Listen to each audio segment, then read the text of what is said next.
الحمد لأهله والصلاة على أهلها أما بعد.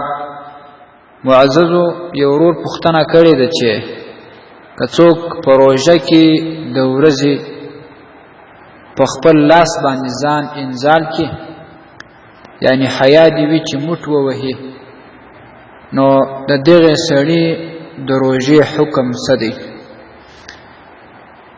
الجواب وبالله التوفیق. محترمه پلاس باندې ځان انزالول یعنی مشزنی کول دا ډیره لویه ګناه لري او حرام کار دی. په الموسوعة الفقهیه کې راځي الاستمناء بالید حرام. پلاس باندې خپل ځان انزالول حرام کار دی. او بل روایت کې راځي چې ناکح الید ملعون.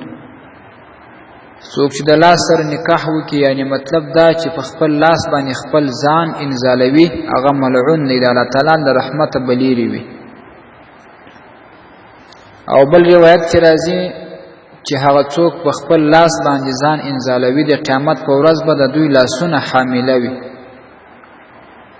او دا سخت ګناه لري. نو که څوک د روژې په حالت کې دا بد عمل وکړي او ځان په لاس باندې انزال کړي روژه یې فاسده ده، خو بیا هم کفاره ور باندې نشته، د دې روژې قضا ور باندې لازمه ده، د دې روژې قضایي به راوړي.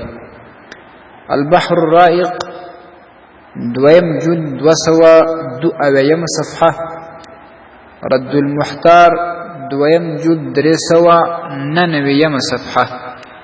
والسلام علیکم ورحمة الله وبرکاته.